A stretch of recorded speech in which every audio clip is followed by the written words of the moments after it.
Hey guys, welcome back to the channel. This is going to be another Canadian Soldier Reacts, and today we're going to be watching the U.S. Marine Infantry video. Now, this is another one by that weird guy who tries to disguise his voice because he says he's giving you information that you're not supposed to have.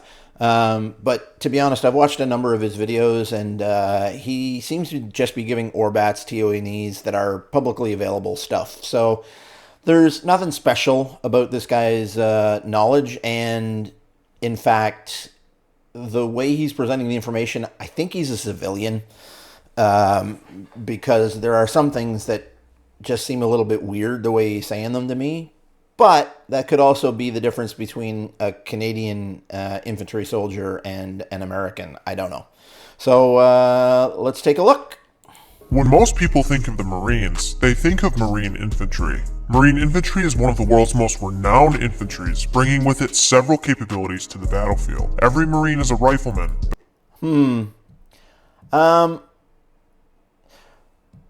So I think I've had this conversation in the chat a couple of times. I think every unit is going to say that their unit is the best.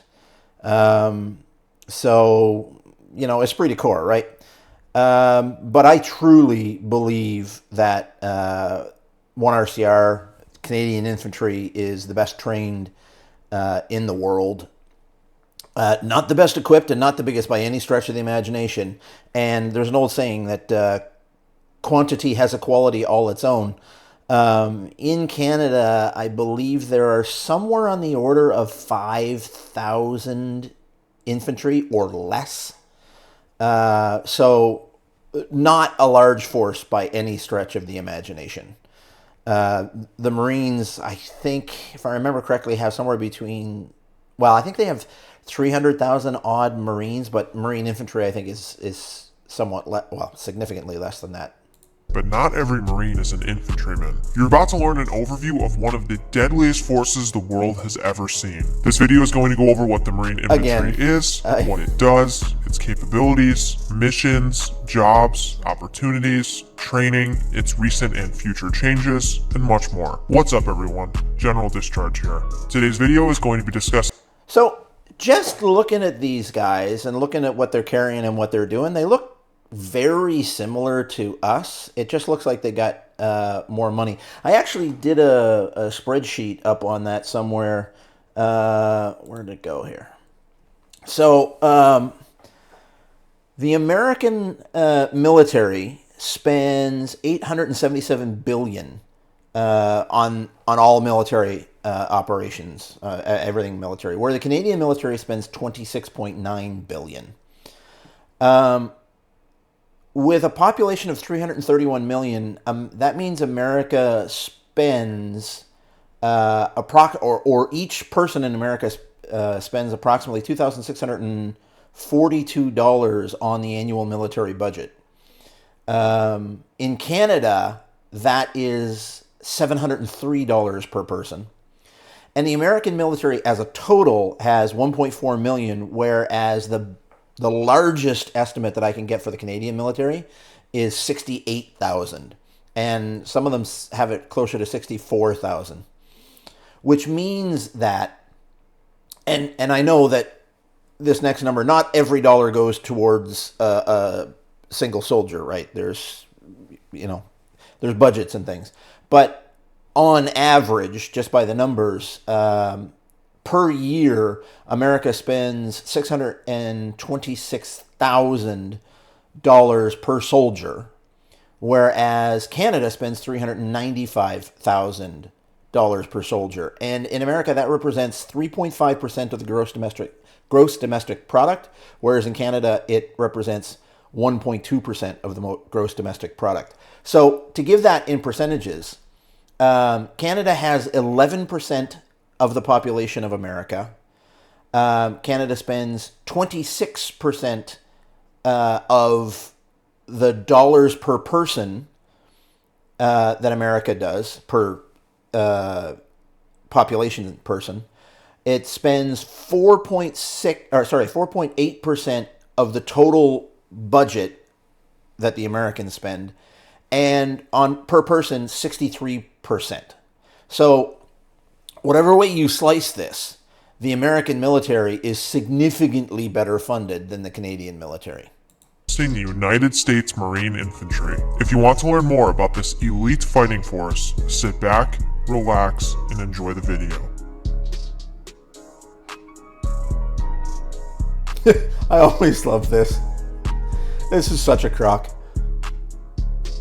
Before we jump into it, make sure to take a moment and show us some love and support by liking our video and subscribing to our channel. Yeah, me too. Your support is our like and subscribe lifeblood. down below. You may have noticed with my AR-15. I love these commercials.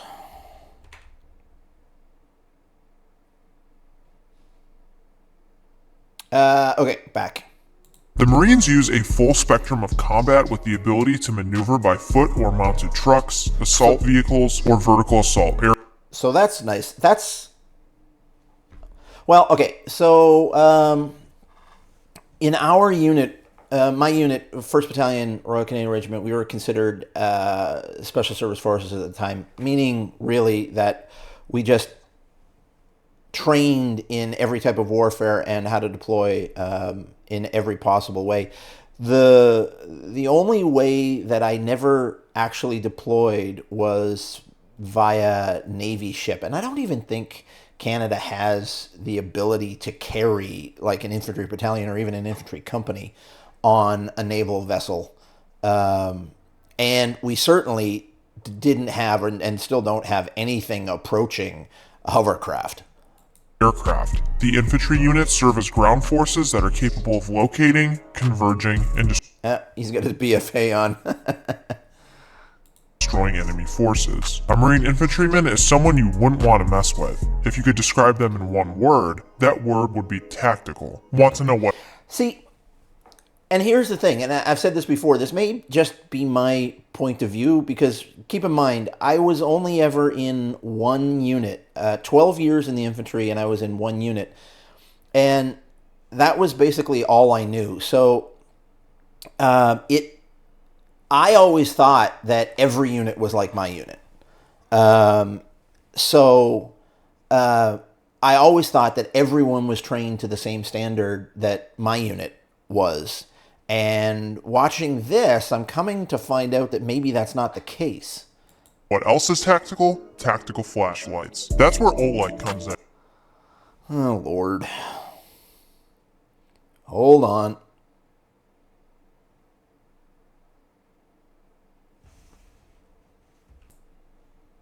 All right, we're back. Light infantry. The Marine infantry has a lot of amphibious equipment and capabilities due to its close ties with the Navy. The Marines are in the Department of the Navy after amphibious assault ships, constantly at the ready to deploy when necessary. Marine infantry is equipped for amphibious operations with assets such as amphibious assault vehicles. Yeah, see, this is all amphibious. So we had amphibious assault vehicles. It was the Grizzly 6-wheeled vehicle, Piranha chassis. Looked kind of similar to that, but a little bit smaller. I think that's an LVTP-7. I could be wrong.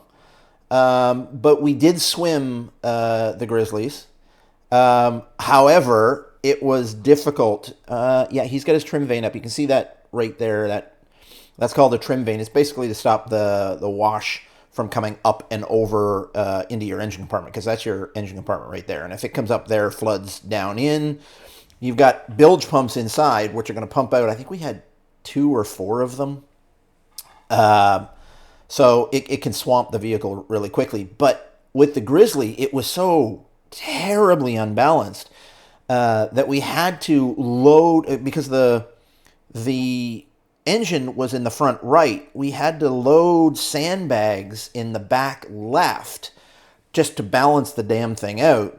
And then the sandbags that we're putting in made it significantly heavier, which made it even lower in the water. So not the best designed vehicle, to be honest. I don't know how well this one's designed, but it can't, I want to say it can't be worse, but it probably could. Landing craft air cushions, rigid hold inflatable boats, and landing craft utilities. So we definitely used these. We called them Zodiacs, although it didn't have this thing in it. It was just an outboard engine, We use those all the time, especially for reconnaissance mission, recce, reconnaissance patrol. We did not do any of the landing craft stuff because, like I said, we didn't really work with the Navy much at all. We worked mostly with the Air Force. And then, obviously, we had our own vehicles. These offer various means to insert into combat from the ships they are stationed on. They are also trained in inserting by means of air, with all Marine Infantry units able to perform helicopter air assault operations supported by Osprey or Sea Stallion helicopter. So, in Canada, we had... The closest that we had to the Sea Stallion was called the Chinook. It's actually, I think, probably 50% larger than this. It's a two rotor aircraft, and it could also have been called the Sea King, I believe. And then we didn't have anything like this. What we normally use most of the time was twin engine Huey I think it was by Bell Helicopters, which I think either got replaced by the Griffin or they're just calling it the Griffin now. I'm not really sure. But that was it. That was our air operations, and we did a lot out of those. Marine Infantry warriors are one of the most highly trained and lethal combatants on planet Earth. Thanks to incredible and effective training and support, Marine Infantry is able to fight in any climate or place, day or night. In order for you to don't get me wrong, there are some, I've got a lot of Marines that are friends. There are some fantastic Marines. But as a force, I'll pick Canada every day. How Marine Infantry plays its part in the Marine Corps, let's look at the Marines' big picture. The Marine Corps as a whole is separated into 4 different elements: the ground combat element, aviation combat element, and logistics combat element. With the 4th... So this is interesting. It's almost like the Marines are their own army within an army because they basically do everything. I mean, I guess, well, they're part of the Navy, if I understand correctly. So if you count that, then you've got ground, air, and sea. So the Marines are just an army within an army. Being a command element that is in charge of these 3. These elements form a Marine Air Ground Task Force, referred to in short as a MAGTF. Where does Marine Infantry fall into a MAGTF? The ground combat element. In fact, Marine Infantry is the largest component of the GCE. The GCE is proportional to what size MAGTF there is. A MAGTF can be a Marine Expeditionary Force, or MEF for short, a Marine Expeditionary Brigade, or MEB for short, or a Marine Expeditionary Unit, which is MU for short. These are in descending sizes. The infantry is utilized within these various groupings. So let's take a break from the big picture of Marine Infantry and start talking about the personnel. Who makes up Marine Infantry? Infantrymen, duh. In the Marine Corps, these personnel fall under the 03 series, meaning that if anyone's MOS starts with an 03, they are infantry. Anyone else? So that's interesting. Infantry in Canada is 031. There is another thing I've noticed. I don't know if he's going to talk about it or not, but it's my understanding that you can be called Marine Infantry and have multiple different MOSs. That's not the case in Canada. As a 031 Infantier, I was cross-trained in all kinds of other jobs. Like the primary job of an Infantier is a rifleman. Okay, close with and destroy the enemy. However, there are dozens and dozens of different jobs that you can do in order to do that. But in Canada, they're all combat related, meaning that one of my 5 courses was mortarman. So any infantier who took that course could then be deployed as a mortarman in mortar platoon. So in a Canadian Infantry battalion, or at least my Canadian Infantry battalion, had a mortar platoon, and I think we had 16 81mm mortars in a mortar platoon, I think. You could also be a reconnaissance patrolman, which I was qualified. So I was a qualified mortarman, reconnaissance patrolman. I was qualified signals. I was qualified, pioneer. So Pioneer is basically the infantry battalion's version of a combat engineer, although not as broadly trained as a combat engineer. We mostly did, well, everything that we did was to directly support the battalion, the infantry battalion. And it was basically construction and demolition. But our construction was severely limited if you compare it to the actual combat engineers. Oh, God, there was like a dozen other fives courses that you were able to take. And in my 12 years, I got almost all of them. I think there was only like 4 that I didn't get. And that's our entire battalion was the same way. So any infanteer could be deployed into any position, but his MOS, to use your terms, never changed. It was always 031. Side of that is called a POG by the infantryman, which stands for Person Other Than Grunt. The Marine Corps currently trains 0311s, 0331s, 0341s, and 0352s at its School of Infantry. We'll get to the school in a bit, but understand that there are various MOSs that fall under infantry, but these are the main ones you'll start off with. As for officers, basic infantry... You would rarely, if ever, do this.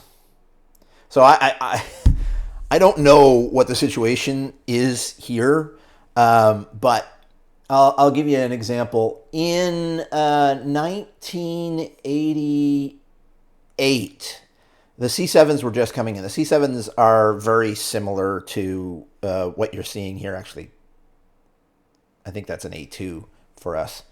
I had the A1s. When they came in, so we had the C7s and the C9s came in. So the C7 was essentially this. The C9 was the squad automatic weapon, belt-fed 200 rounds. I was on the rifle team at the time, and we did an exercise. We put 10 falling plates up at 100 meters, and we had one guy with a C9 200 rounds, one guy with a C7 with 20 rounds. And 5 falling plates for each one of them, and it was a race to see who could get all 5 of their plates down at the same time. The guy with the C7 on single shot got all 5 of his plates down and 2 or 3 of the C9's plates down before the C9 could get his own plates down. Meaning that a soldier on single shot fire aiming his weapon is significantly more accurate than an automatic weapon. But knowing this, we spread our people out so that if an automatic weapon tries to hit, they're much less likely to hit. You shoot an automatic weapon at a group of guys like this, and you're going to take at least half of them out in 2 seconds. Like, you don't group up like this, so I don't know what they're doing. The officer is 0301. Another MOS you may have heard of is an 0321, which is Recon. Yes, contrary to what some may think, Recon Marines are not special operations. They are infantrymen, but more so advanced infantrymen. Some Marines in the 03 series are able to perform conventional maritime special operations missions, and are deemed as special operations capable, but they never truly fall under SOCOM's umbrella. Did you know that This is a maritime special purpose force within MU. The Marines' only soft unit to date is MARSOC. How about some of the opportunities that exist for Marine infantrymen? There's quite a few, actually. Yeah, there's opportunities to become reconnaissance Marines. They can become States. scout snipers, on rare occasions jump school, and even rarer occasions earn their Ranger tab at Ranger School. There are also So we've got, I think I've said this before, so reconnaissance, obviously, everyone could go through recce, and there was 1 or 2 courses per year. We tended to put 30 to 40 per course in the battalion. Scouts, snipers, this was just a job in recce. They would put their best people out here, obviously their best reconnaissance patrolmen, but also their best shooters. And the shooters in my battalion were exceptionally good. So jump school, anyone in my unit was eligible to go to jump school. you had to ask to go, and then you had to be approved to go. And maybe I'll talk about this a little bit more in depth later, but if you passed, then you got the option of going to the commandos. And there's a whole thing going on with them, but we can talk about that in a different video. But again, anyone could do this. And then as far as Ranger School goes, we actually sent people down to the American Ranger School. And I think somewhere between 10 and 20% of my unit wore Ranger tabs. And a large percentage of them, when they came back, they had stories of topping the course. So Canada tended to do quite well at the Ranger School from what I understood. Various leadership courses and follow-on training depending on the unit. Again, everyone. And the career path. Okay, now that you know a bit about the personnel within the infantry, let's go over the Marine Infantry's basic structure. Within the Marine Infantry, there are 4 divisions. 1st Marine Division, 2nd Marine Division, 3rd Marine Division, and 4th Marine Division. So I don't know what this is kind of looking a little bit like Canada, except even bigger, right? And that's not even comparing it to the entire U.S. military, but I think we technically have 5 divisions, but in reality, well, with 68,000 people, and that's in all 3 uniforms, so we're probably only 20-odd thousand on the ground, and that's not infantry. That's everything. I think in reality we only really have 2 or maybe 3, and one of those is a reserve division. So, yeah, just smaller in every way.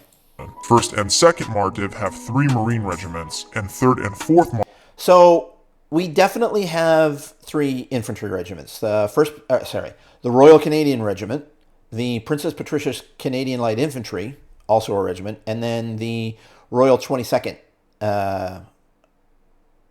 the Vendus, we call them. It's I don't know, I can't speak French all that well, but it's the Royal 22nd Regiment. So, similar to 1 division. MARDIV have 2. Within these regiments are battalions. 1st and 2nd have 9 battalions. Holy crap. So, each regiment has 4 battalions, but in general, one of those battalions is a reserve battalion. So in reality, really only 3 battalions. 3rd has 6, and 4th has 8. So if you ever hear that someone was in 1-7, that means that they were in 1st Battalion, 7th Marine Regiment. The more you know. Okay, so now we're on to the battalion level. A Marine Infantry battalion consists of 3 rifle companies, a weapons company, and a headquarters and service company. So, this is generally true also. For most of my career, we had 3 rifle companies. But, well, I guess no. For about half of my career, we had 3 rifle companies. But so that would be Duke's Company, Alpha Company, also known as Duke's Company. It was the Duke of Edinburgh Company. Bravo and Charles companies for about half of my career. But then we stood up Delta Company, I think for about half of my career also. I don't know if it still stood up or not. But for a while, we had 4 rifle companies. Then we had what we call the Combat Support Company. This had Pioneers, mortars, anti-armor, which was the toe under armor, signals. I'm probably missing something, but it basically could easily be called a weapons company, right? It's all of the combat support weapons. Although, interestingly enough, machine guns, so C6, which was a GPMG when I first got in, then a C6, 7.62 millimeter belt-fed heavy support weapon. I think it's a heavy support weapon. It might even have been a medium support weapon. I don't know. They tended to be with the rifle companies in the weapons det or weapons platoon, depending on what was going on. And then, yeah, we had a headquarters company also. Rifle rifle company will contain 3 rifle platoons, a weapons platoon, and a company headquarters. Yeah, again, same thing. Generally, it was always 3 rifle platoons. We had a weapons platoon, but I don't know that they were ever a full-strength platoon, and then we had a headquarters platoon, yep. Platoon will have 3 rifle squads and a headquarters element. So in Canada, these are called sections, and yeah, there were always 3 rifle sections and a headquarters, really a det.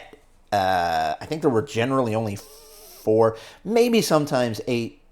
But then there was also, probably attached to the headquarters maybe, was the heavy weapons det. And that would be the guys with the C6, with the 60 millimeter mortar.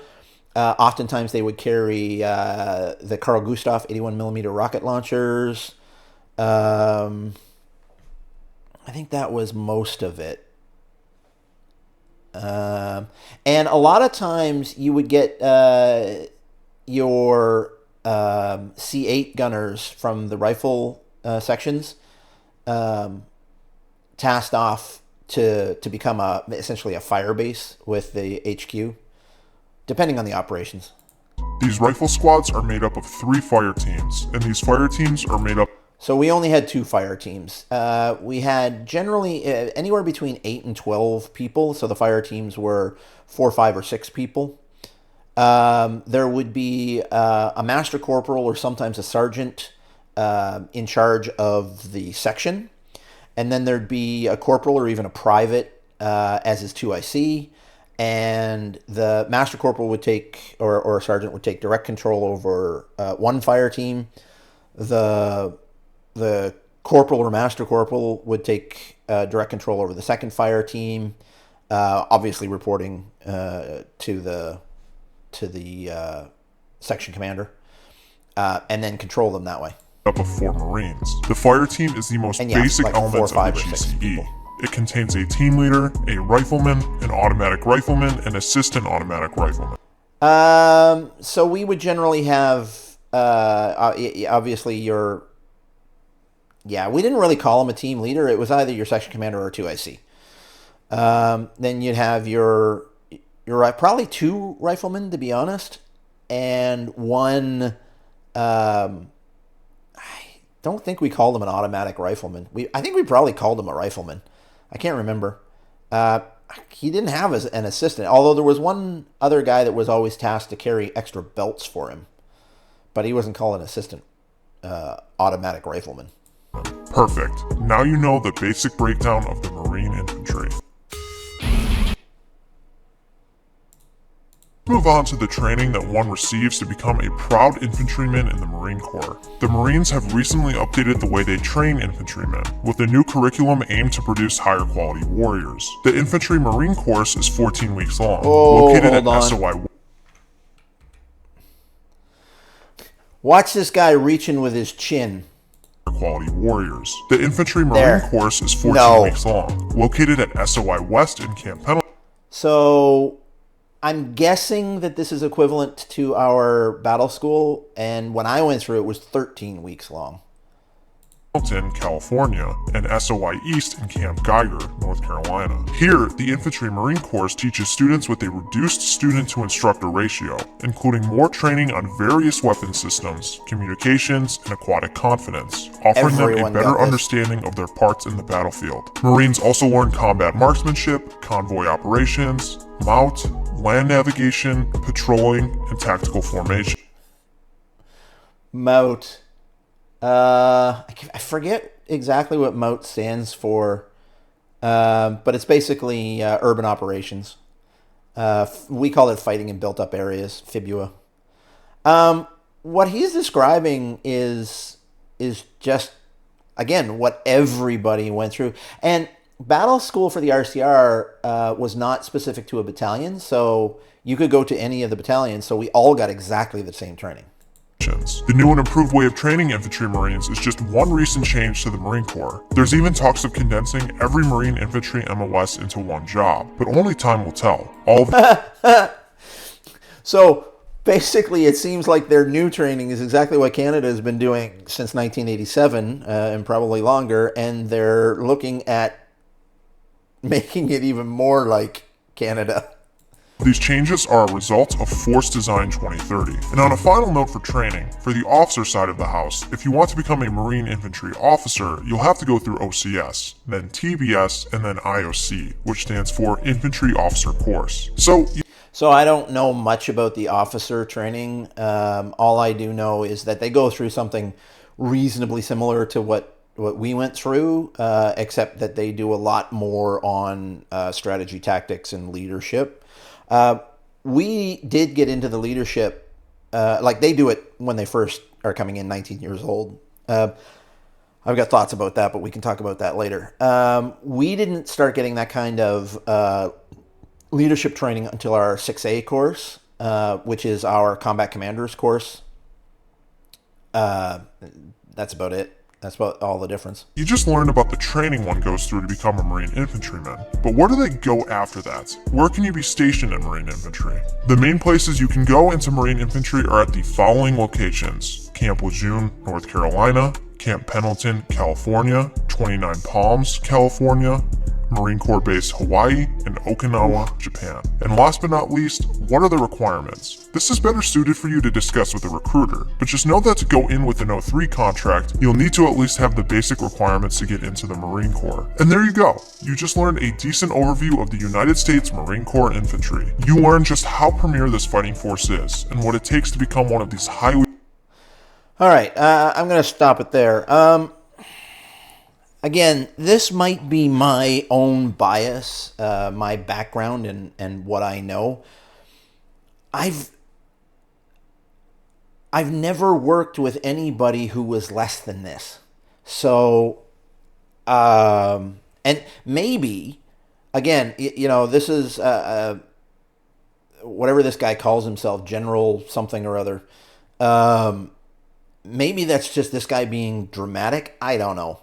But I mean, yeah, these guys look like they're a good fighting force. They're well trained. Every single Marine that I personally know is extremely well trained and good guys. So I have absolutely no doubt that they are premium soldiers at what they do. But are they better than anyone else, or at least anyone in my battalion? No. And again, I said it at the beginning, but I'll say it again. Maybe that's just simply my unit esprit de corps. I'm sure everyone feels that way about their unit, but hey. So yeah, that's pretty much it for this one. They seem great, but nothing, nothing that I'm going to, bow down and worship to. So, hey, whatever. Anyway, thanks for watching. If you like the video, please leave a like down below, subscribe. And if you have any questions, please feel free to leave me questions. I'll try to answer them, if there's something you want me to take a look at. I'm going to try to go more in depth into the different FIVES courses and how that relates to what the Americans do also in a future video. Yeah. See you guys next time. Bye.